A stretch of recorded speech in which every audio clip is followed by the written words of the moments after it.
Quais as manifestações clínicas da síndrome da insensibilidade androgênica na forma completa? Então agora vamos para a prática, né? O que acontece quando a paciente chega pra gente e a gente vai suspeitar, vai abrir o leque aí, né, das hipóteses diagnósticas e vai pensar em síndrome da insensibilidade androgênica na forma completa como uma possibilidade diagnóstica. É aquela adolescente que chega na consulta trazida pela mãe, né, dizendo que ela não menstrua. Por que a gente não suspeita disso antes, né? Porque ela vai nascer, ela tem uma vulva, é uma menina, né? A gente espera que as crianças elas não vão menstruar, obviamente, né? E aí, quando ela chega na adolescência, a gente espera que ela menstrue.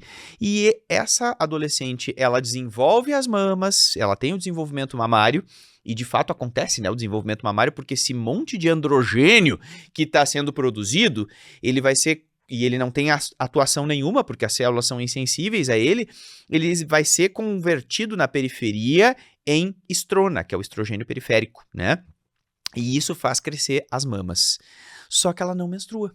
E aí ela vem com seus 15, 16, 17, a mãe nos diz assim, olha, todas já menstruaram. Todas as amigas da escola ali já menstruaram e a minha filha não menstrua. O que está acontecendo? Ela tem 17 anos já, né? O que está acontecendo? Sim, ela não menstrua, gente, porque ela não tem útero, né? Então, não tem como ela menstruar porque ela não tem útero. Então, presta atenção. Essa paciente, ela chega com desenvolvimento mamário e amenorreia primária. Mas presta atenção.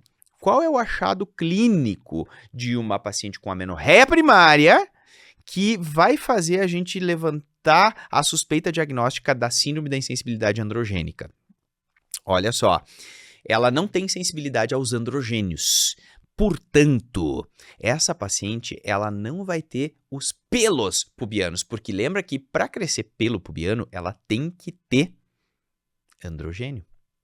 Às vezes tem uma mínima sensibilidade e aí elas têm aqueles pelos muito ralos, muito escassos, né? Mas a maioria não tem nada. Então a gente examina essa adolescente, vê que ela tem mama, tem um desenvolvimento mamário normal, mas quando a gente vai olhar os pelos pubianos, a gente vê que não tem pelos pubianos. É um P1, né? Do desenvolvimento, do estadiamento de Tanner, que é o que a gente usa, né? Para avaliar o desenvolvimento puberal em adolescentes. Então, assim, não tem pelos pubianos e tem mamas. A amenorreia primária tem que pensar na insensibilidade androgênica como a hipótese diagnóstica que a gente vai firmar. Tá, então quer dizer que assim, se eu atendo, né, uma adolescente que tem mama, tem desenvolvimento mamário, mas não tem pelo pubiano e ela tem aí um quadro de amenorreia primária, eu vou pensar em síndrome da insensibilidade androgênica? Vou, com certeza. Se essa adolescente já tentou ter atividade sexual penetrativa, né, provavelmente ela vai te relatar isso, né, olha, eu comecei a ter relação sexual, né, tô com um parceiro aí, não deu, não...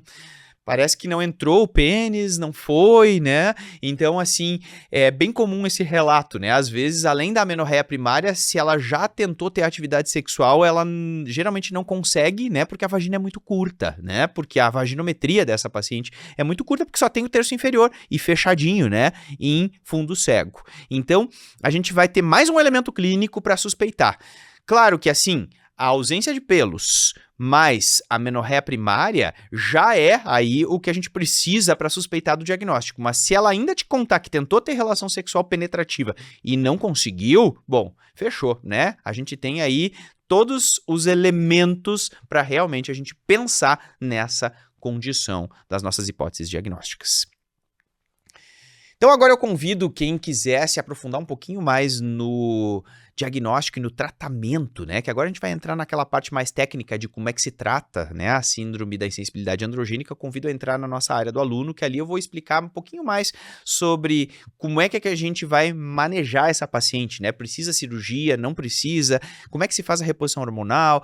Questão de gravidez, de reprodução assistida, o que a gente tem de possibilidade para essa paciente?